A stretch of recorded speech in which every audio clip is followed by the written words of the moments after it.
पूर्व सांसद और बाहुबली नेता आनंद मोहन रिहा हुआ तो बिहार की सियासत गर्मा गई। दिलचस्प पहलू यह है कि जेडीयू इस मामले में आनंद मोहन सिंह को आनंद मोहन जी कह रही है, तो बीजेपी भी आनंद मोहन का विरोध नहीं कर पा रही है। यह स्थिति इसलिए अजीब है क्योंकि अब यह लगने लगा है कि बिहार की सियासत में क्या सत्ताधारी दल और क्या विपक्ष दोनों को लगता है कि आनंद मोहन का फायदा चुनाव में मिल सकता है। इसके अपने समीकरण हैं। हमने इस पर जब बातचीत की तो मेरे साथ कई वरिष्ठ पत्रकार जुड़े और साथ ही साथ में अलग अलग राजनीतिक दलों के प्रवक्ता, खासतौर पर जनता दल यूनाइटेड के प्रवक्ता और बीजेपी के प्रवक्ता, दोनों ही की तरफ से आनंद मोहन को लेकर कोई भी ऐसी टिप्पणी नहीं की गई जहां पर उसके आपराधिक बैकग्राउंड के बारे में या किसी इस तरह की बात को रखा जाए। यहां पर यही बताया गया कि आनंद मोहन ने अपनी सजा को पूरा कर लिया। फिर बिल्किस बानो का केस उसमें ले आया गया कि बिल्किस बानो के जो रेपिस्ट थे उनको रिहा कर दिया गया। हालांकि इस पर कई काउंटर क्वेश्चन हुए कि क्या आनंद मोहन का मामला वैसा ही मामला है, और इस पर भी गोलमोल जवाब मिलते रहे। दरअसल ये रिपोर्ट जब मैं आपके सामने लेकर आया हूं तो इसमें एक बड़ा सवाल है।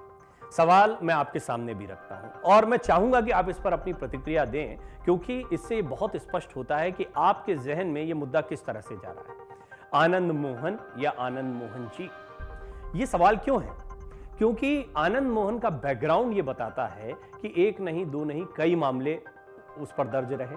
दूसरा, दोषी करार दिए जाने के बाद पहले फांसी की सजा हुई थी, लेकिन बाद में हायर कोर्ट ने इसको उम्र कैद में तब्दील कर दिया। अब उम्र कैद में भी सरकार ने जो प्रावधानों में बदलाव किया, उसके बाद में आनंद मोहन को रिहाई का मौका मिल गया। और इसके बाद में हमने देखा कि बीजेपी के केंद्रीय नेतृत्व ने तो सवाल खड़े किए जनता दल यूनाइटेड पर या नीतीश कुमार पर, सुशासन बाबू पर, लेकिन क्षेत्रीय नेताओं की बात करें या बिहार के बीजेपी के दिग्गज नेताओं की बात करें तो उनका रुख बिल्कुल अलग था और चौंकाने वाला था। गिरिराज सिंह और राजीव प्रताप रूडी बलि का बकरा आनंद मोहन को कहते दिखाई दिए। अब सवाल उठने लगा है, क्या आनंद मोहन चुनाव लड़ेंगे? क्या है नियम, यह भी आपको थोड़ा सा समझा देते हैं। यह आगे की रिपोर्ट में हम आपके सामने रखेंगे। आनंद मोहन की रिहाई के विरोध में बहुजन समाज पार्टी से लेकर आईएएस एसोसिएशन तक उतरा। आईएएस एसोसिएशन क्यों विरोध में उतरा? क्योंकि जिनकी हत्या हुई थी वो एक आईएएस अधिकारी थे, उस समय पर डीएम थे, काफी भीड़ भाड़ थी। एक समर्थक बाहुबली की हत्या के बाद में भीड़ जब पूरी तरह से बेकाबू हो रही थी तो उसको रोकने के लिए गए थे और वहां पर पीट पीट कर उनकी हत्या कर दी गई थी। गोली चलाने का आदेश भी आनंद मोहन की तरफ से दिया गया था। ये बात कोर्ट में सत्यापित साबित हुई। इसी के आधार पर दोषी आनंद मोहन को ठहराया गया और बाद में सजा दी गई थी। बसपा ने इसे नीतीश सरकार का दलित विरोधी कदम बताया है, क्योंकि जो आईएएस अधिकारी मारे गए थे वो दलित थे। तो अब इस पर जातिगत राजनीति भी हो रही है। वहीं कई राजनीतिक विश्लेषकों का मानना है कि ये राजपूत वोटों को, ठाकुर वोटों को, सवर्ण वोटों को, अगड़ों के वोटों को अपनी तरफ लाने का प्रयास है। भाजपा में इसे लेकर दो मत दिखाई दे रहे हैं। भाजपा के कुछ नेता रिहाई का विरोध कर रहे हैं, तो दूसरी ओर केंद्रीय मंत्री गिरिराज सिंह जैसे नेता इसके समर्थन में हैं। सवाल यह है कि आखिर आनंद मोहन की रिहाई पर संग्राम क्यों छिड़ा है? बिहार में आनंद मोहन कितना ताकतवर है? बिहार सरकार ने अचानक कानून में बदलाव क्यों किया? आइए जानते हैं। कहा जा रहा है कि आनंद मोहन की रिहाई इसलिए मुमकिन हो पाई क्योंकि नीतीश कुमार सरकार ने जेल मैनुअल में बदलाव किया। आनंद मोहन को 29 साल पहले गोपालगंज के तत्कालीन डीएम जी कृष्णैया की हत्या के जुर्म में उम्र कैद हुई थी। तकरीबन 16 साल जेल में बिताने के बाद ये डॉन अब आजाद है। और ये जो डॉन शब्द का इस्तेमाल है ऐसे ही नहीं है। आप पुरानी तस्वीरें देखेंगे तो हाथ में बंदूक के लिए और कई मामले दर्ज होना, बाहुबली होना आनंद मोहन का, ये किसी से छिपा हुआ नहीं है बिहार की सियासत में। अब ऐसी अटकलें लग रही हैं कि आनंद मोहन अब राजनीति में सक्रिय होने वाला है। बिहार में ऐसी चर्चाएं तेज हो गई हैं कि आनंद मोहन अब फिर राजनीति में कदम रखने वाला है। कोसी क्षेत्र में आनंद मोहन का प्रभाव भी माना जाता है। क्षेत्र में सवर्णों, खासकर राजपूत बिरादरी पर उसकी अच्छी पकड़ मानी जाती है। पत्नी लवली आनंद सांसद रह चुकी है। चर्चा यह भी है कि वो अब अपने बेटे चेतन को सियासत में लॉन्च करने वाले हैं। 2024 के लोकसभा चुनाव में बमुश्किल एक साल बचा है, तो क्या आनंद मोहन चुनाव लड़ेगा? ये एक बड़ा सवाल है। कुछ न्यूज रिपोर्ट्स में भी इस तरह की अटकलें लग रही हैं, लेकिन इसे लेकर कानून क्या कहता है ये भी मैं आपको बताता हूं। 10 जुलाई 2013 को लिली थॉमस केस में दिए अपने ऐतिहासिक फैसले में सुप्रीम कोर्ट ने साफ किया कि 2 साल या उससे ज्यादा की सजा पाया शख्स सजा पूरी होने के बाद भी अगले 6 साल तक चुनाव नहीं लड़ सकता।